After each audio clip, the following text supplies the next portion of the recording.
Good morning, students. This is your another video lecture of Unit 4 of Fraunhofer diffraction, and the name of the topic is Analytical Treatment of Intensity Distribution in Diffraction due to Single Slit. तो ये है आपके पास students second article. अगर आपके पास simple question आता है कि आपने डायफ्रैक्शन निकालनी है ड्यू टू सिंगल स्लिट, तो उसमें आपने इससे पहले वाला आर्टिकल करना है। और अगर आती है स्पेशली लिखा हुआ एनालिटिकल ट्रीटमेंट, तो आपने ये वाली डेरिवेशन करके दिखानी है। अगर आप वो वाली डेरिवेशन करोगे लास्ट वीडियो लेक्चर वाली, तो फिर ये गलत हो जाएगा आपका आर्टिकल। तो स्टूडेंट्स, ये आर्टिकल हम स्टार्ट करते हैं। अब इसमें आप कंप्लीट डायग्राम पिछले वाला भी बना सकते हैं, और सेम डायग्राम है आपके पास, उसका सिर्फ सेकंड वाला पार्ट उठाकर यहाँ पर डायग्राम का बनाया गया है। तो आप पीछे वाला डायग्राम भी यहाँ बना सकते हैं कंप्लीट, और इतना पार्ट भी इसमें बना सकते हैं, वो आपकी विश है। तो इसमें क्या है आपके पास, ये हमारे पास स्लिट है जिसकी विड्थ है स्मॉल a। अब हमने निकालना है path difference at point P। O आपके पास सेंट्रल पोजीशन है जहाँ पर आपके पास हमेशा ब्राइट ही बनेगा, और इसमें ब्रॉड मैक्सिमम बनेगा क्योंकि ये डायफ्रैक्शन पैटर्न बनेगा इसमें। और हमने जब पार्ट डिफरेंस निकालना है तो एक परपेंडिकुलर ड्रॉ कर देंगे कॉमन रेस के ऊपर। तो हमने क्या निकालना है, परपेंडिकुलर पाथ यहाँ पर कंस्ट्रक्शन की जाएगी इस डायग्राम में कि ड्रॉ परपेंडिकुलर AE ऑन रे BP। ठीक है, तो ये आपके पास ये जो रेज हैं कितने एंगल पर डायफ्रैक्ट हुई हैं, एट एन एंगल थीटा। तो ये आपके पास जो है डायग्राम वाला पार्ट है। इसमें रेज बनानी बहुत ज़रूरी है, अगर रेज नहीं बनाओगे तो ये डायग्राम आपका गलत हो जाएगा। अब इसकी थ्योरी जो है वो इंट्रोडक्टरी पार्ट जो मैंने आपको अभी बताया है वही लिखी हुई है कि to explain the diffraction pattern we consider a slit AB जिसकी विड्थ है A, plane wave front of monochromatic light है जिसकी वेवलेंथ लैम्डा है, इस स्लिट के ऊपर फॉल हो रही है। वो कह रहा है Huygens secondary theory of wavelet disturbance से हमें पता है, उसमें क्या होता है, every primary source act as a source of secondary disturbance. तो इसमें से जब वेव्स आगे ट्रेवल करेंगी तो सेकेंडरी वेवलेट्स बन जाएंगी। वही सारी सेम थ्योरी जो आपने फर्स्ट आर्टिकल में लिखी थी, वही थ्योरी इंट्रोडक्टरी पार्ट में इसमें लिखनी है। ठीक है, तो अब हमने निकालनी है इसका डेरिवेटिव पार्ट आगे। Let us now find the resultant intensity eight point P। तो वही हमने किया है। अब P पॉइंट के ऊपर हमने इंटेंसिटी निकालनी है, तो हम क्या करेंगे, पार्ट डिफरेंस क्या निकालना पड़ेगा आपको, BE। उसको हमने यहाँ पर जनरली क्या लिया हुआ है, डेल्टा। ठीक है, क्योंकि जनरल एक्सप्रेशन कर रहे हैं। पिछले आर्टिकल में इसको लिया हुआ था लैम्डा, तो इस एक्सप्रेशन में इसको क्या लेंगे, डेल्टा। तो डेल्टा BE निकालना है। अब हमें पता है, हमेशा आप याद रखोगे, जो एंगल बनता है वो किस किस के बीच में बनता है, angle is always formed between hypotenuse and base. तो ये आपके पास हाइपोटेन्यूज हो गया, ये आपके पास हो गया बेस। तो इसमें अगर आप साइन थीटा लगाएंगे तो हमें पता है साइन थीटा किसके इक्वल होता है, sine theta is equal to perpendicular upon hypotenuse. तो मैंने बताया angle is form between hypotenuse and base. Hypotenuse हो गया आपके पास A, और बेस कितना हो गया आपके पास, जो आपने अजम्पशन करी हुई है, डेल्टा। ठीक है, तो वो ही यहाँ पर पुट किया गया है, sine theta is equal to perpendicular upon hypotenuse delta by A। तो डेल्टा किसके इक्वल आ गया, A sine theta. This is equation number 1। अब हम चलते हैं नेक्स्ट पेज पे। इसमें हमारे पास क्या है, तो वो कह रहे हैं कि अब कॉरस्पॉन्डिंग इसमें कंप्लीट के लिए कितना बन जाएगा। तो कंप्लीट फेज डिफरेंस, हमें रिलेशन पता है फेज डिफरेंस और पार्ट डिफरेंस के बीच में क्या होता है, phase difference is equals to 2 pi lambda into path difference. तो टोटल एंगल कितना बन रहा है, twice of alpha, 2 pi lambda. अभी हमने पार्ट डिफरेंस कितना निकाला, डेल्टा A साइन थीटा। तो यहाँ से अल्फा किसके इक्वल हो जाएगा, 2 से 2 कैंसिल कर देंगे, pi lambda A sine theta. This is equation number 2। तो यहाँ तक क्लियर हो गया। अब आपके पास हमने क्या निकाल लिया, सबसे पहले निकाला हमने पार्ट डिफरेंस, फिर हमने क्या निकाला यहाँ पर एंगल। वो कह रहे हैं the path difference between the diffracted rays diffracted from points A and B uniformly from 0 to A sine theta, and phase कहाँ से कहाँ तक जाएगा, 0 से ट्वाइस ऑफ अल्फा तक। ठीक है, एंगल हमने कंप्लीट कितना ले लिया, ट्वाइस ऑफ अल्फा। अब वो कह रहा है कि हमने क्या निकालनी है, resultant intensity. We consider the width of slit to be divided into. हमने क्या करना है कि हमने एक के लिए निकालेंगे और उसको सारा का क्या कर देंगे, प्लस कर देंगे। तो एक के लिए अगर टोटल विड्थ है स्मॉल ए, एक के लिए विड्थ नंबर ऑफ स्लिट्स है स्मॉल एन, तो एक के लिए विड्थ निकलेगी ए बाय एन। इसी तरह से ए बाय एन निकल जाएगा। यहाँ पर रेज कितने एंगल पर डायफ्रैक्ट हुई हैं, एट एन एंगल थीटा पे हुई हैं। तो हमें पता है डेल्टा किसकी, अगर एक के लिए आपने स्लिट विड्थ निकाली है वो है ए बाय एन, तो एक के लिए एंगल कितना आ जाएगा, टोटल एंगल है, जैसे हमने एक के लिए स्लिट विड्थ कैसे निकाली है, total slit width divide by number of slits. इस तरह से एक के लिए एंगल कितना आ जाएगा, total angle divided by number of slits, twice of alpha by n. तो 2 अल्फा की वैल्यू हमने निकाल ली है। This is equation number 3। The displacement P due to the first, second and third HP parts can be written as y1 किसके equal हो जाएगा, हम वो कह रहे हैं अब जितनी भी हमने इसको n पार्ट्स में डिवाइड किया है तो y1 जो फर्स्ट के कारण रिजल्टेंट डिस्प्लेसमेंट आ रही है वो लिखी जाएगी r sine omega t, second के कारण आ रही है r sine omega t plus delta, third के कारण आ रही है r sine omega t plus twice of delta up to so on. y of n किसके इक्वल आ जाएगा, r sine omega t plus, अब हमने यहाँ पर क्या आ जाएगा आपके पास n-1 इंटू डेल्टा, क्योंकि यहाँ पर omega T plus 0 into delta से शुरू किया हुआ है, 0 से शुरू करेंगे तो n-1 तक खत्म होगा, तो ये आपके पास yn तक आ गया। वो कह रहे हैं resultant displacement due to all these waves becomes y is equals to, इन सबको प्लस कर देंगे तो y किसके इक्वल हो जाएगा, r sine omega t this plus this up to so on. This is equation number 4। अब हमारे पास इसको आप सॉल्व कर देंगे, ये जब रिजल्टेंट डिस्प्लेसमेंट इस साइन एक्सप्रेशन को सॉल्व करेंगे तो आपने इसको कैसे लिखना है, इसको मान लेना a, इसको मान लेना b, ठीक है। तो इसको कैसे लिखोगे, sine of b minus a by 2 by sine और साथ में nth डिवाइडेड बाय, नीचे nth नहीं आएगा, sine of b minus a by 2 आएगा, साइन ऑफ इधर आएगा first term that is omega t plus last term क्या है आपके पास n-1 into delta, n-1 by 2 delta by 2, तो ये आपके पास रिजल्टेंट डिस्प्लेसमेंट आ जाएगा। So the resultant amplitude eight ए किसके इक्वल हो जाएगा, r sine n delta by 2 divide by sine of delta by 2। अब हमें पता है a किसके इक्वल आ गया यहाँ पर, r sine n delta by 2 into, अब मुझे पता है डेल्टा किसके इक्वल था, 2 अल्फा बाय एन के, ठीक है। r आपके पास इसको हमने ना ये y के साथ जितना साइन के साथ पार्ट आता है वो एम्पलीट्यूड बन जाता है, तो वो a के इक्वल आ गया, a is equals to this, a किसके इक्वल आ गया, इसके इक्वल।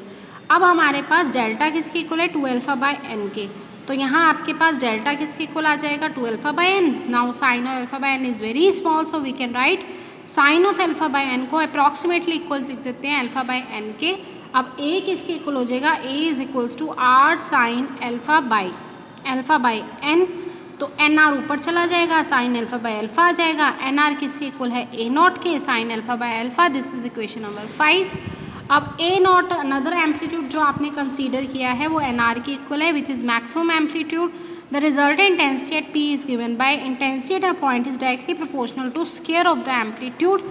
ए का स्क्वायर मतलब ए की जगह क्या होता है, a is equals to a not sine alpha by alpha, a is equals to a naught square sin square alpha by alpha square. This is equation number 6.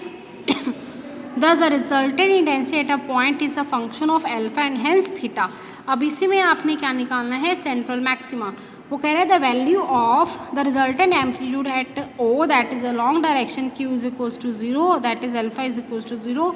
अब वो कह रहे हैं a is equals to a not sine alpha by alpha 0/0 which is indeterminate. By L-Hospital rule we get limit sin alpha by alpha, limit alpha approaches to 0, differentiation करा देंगे इसकी, differentiation of sine alpha is cos alpha, alpha की होगी alpha के साथ 1, तो cos 0 आपके पास होता है 1, तो ये बन गई 1/1 फॉर्म, मतलब ये आपके पास बन गई 1, आंसर आ गया 1। तो इसका मतलब ये आपके पास कौन सी वाली फॉर्म बन जाएगी, इनडिटर्मिनेट फॉर्म, ठीक है। तो अब इसके बाद हमारे पास इंटेंसिटी जो है इसकी वो आएगी निकल के a is equals to a naught, the intensity of centre maxima is given by I is equals to I naught is equals to a naught square. This is equation number 7 which is maximum value of the intensity. Minima के लिए क्या करेंगे, वो कह रहे हैं position of minima are obtained when sine alpha is equals to 0 that is alpha is equals to plus minus n pi n की value 1 2 3 up to so on, but n is not equals to 0 क्योंकि N is equals to 0 जो है वो central position को correspond करेगा और हमें तो पता है सेंटर पे हमेशा ही ब्राइट बनता है। तो ये मिनिमा वाली कंडीशन में तो एन इज इक्वल्स टू 0 आप लोगे ही नहीं, तो n is equals to not equals to 0 वाली कंडीशन लेंगे। उसके लिए एन की वैल्यू +-1, तो sine theta 1 is equals to theta 1 हो जाएगा। अल्फा को जब कंपेयर करेंगे तो यहाँ से आपके पास थीटा की वैल्यू भी आ जाएगी λ/8। This is equation number 8। So other minima obtained for n is equals to 2 3 up to so on. इसी तरह से आपने निकालना है सेकेंडरी मैक्सिमा। सेकेंडरी मैक्सिमा जब निकालना है, ये आप कैलकुलस मैथ्स में भी स्टडी करते हैं कि आपके पास सेकेंडरी मैक्सिमा निकालना है तो आपने एक बारी और डिफ्रेंशिएट करा देना है। z की वैल्यू आपके पास थी साइंस के α/α²। अब इसको differentiate in equation 9 with respect to alpha again dz/d alpha निकाल लेंगे तो आपके पास ये आ जाएगा either this is equals to 0 या फिर ये 0 हो जाएगा।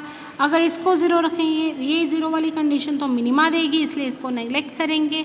हम ये वाला पार्ट इक्वल्स टू 0 रखेंगे, यहाँ से cos अल्फा आ जाएगा sin α/अल्फा, अल्फा आ जाएगा यहाँ से sin α/cos alpha is equals to tangent of alpha. ठीक है, तो ये आपका जो है यहाँ पर किसके इक्वल आ जाएगा, यहाँ से टेंजेंट अल्फा किसके इक्वल आ गया, अभी हमने निकाला अल्फा के। This is equation number 10। वो कह रहे हैं the sine first part sine alpha is equals to 0 gives a position of minima except when alpha is equals to 0, क्योंकि अल्फा इज इक्वल्स टू 0 पे सेंट्रल मैक्सिमा बनेगा which corresponds to central maxima. And second part tangent alpha is equals to alpha determines the position of other maxima and can be solved graphically. Y is equals to tangent of alpha gives a position of other maxima called secondary maxima. अब आपके पास ये asymptotic curves बनाई गई हैं, हमें पता है y is equals to tangent of alpha जो देता है वो एसिम्प्टोटिक कर्व्स देता है। ठीक है, ये एसिम्प्टोटिक कर्व्स होती हैं इनफाइनाइट कर्व्स, ये आपको दिखाई दे रही हैं, इनकी वैल्यूज़ कहीं भी जाके ख़त्म नहीं हो रही। ठीक है, तो ये आपके पास कौन सी कर्व्स प्लॉट की गई हैं, एसिम्प्टोटिक कर्व। फर्स्ट जो है वो पाई, ये 2π, इस तरह से जो डायफ्रेक्शन पैटर्न वो पॉजिटिव एक्स एक्सिस और नेगेटिव एक्स एक्सिस दोनों के ऊपर चलेगा। तो y is equals to tangent of alpha के लिए एसिम्प्टोटिक इनफाइनाइट कर्व्स ड्रॉ करी गई हैं और एंगल आपको पता ही है 0 3π/2 5π/2 7π/2 आप पुट कर देंगे यहाँ पर, तो आपके पास sine theta 1 theta 2 up to so on. यहाँ से क्या आ जाएंगे, देखिए अल्फा की वैल्यू है π/λ ए साइन थीटा। अगर हमने इस एक्सप्रेशन के इक्वल लिखा तो 2n + 1 × π/2, यहाँ से ए साइन थीटा को सॉल्व कर लेंगे, एन की value 1 2 3 up to so on put कर देंगे, लेकिन एन की वैल्यू 0 नहीं रखेंगे। तो साइन थीटा एन निकाल लेंगे, यहाँ से क्या आ जाएगा 2n + 1 λ/2 × a, ये आ जाएगा, ए उधर मल्टीप्लाई था इधर जाके डिवाइड हो जाएगा, 2a आ जाएगा। This is equation number 12। अब आगे कह रहे हैं कि इंटेंसिटी ऑफ सेकेंडरी मैक्सिमा, वो तो हमने निकाला था अभी कितना एम्पलीट्यूड आया, अब इंटेंसिटी निकालनी है। Intensity at a point is directly proportional to square of the amplitude. तो इंटेंसिटी जो है वो I0² साइंस के α/α² के इक्वल हो जाएगी। So first order secondary maxima alpha is equals to 3π/2 पे पहला मैक्सिमा मिलेगा, तो अल्फा की वैल्यू 3π/2 पुट कर देंगे। इसी तरह से आपके पास ये आ जाएगा क्वेश्चन नंबर 13। सेकेंडरी मैक्सिमा के लिए 5π/2 पुट कर देंगे। आपके पास इंटेंसिटी सॉल्व करके आएगी 1/61 I0²।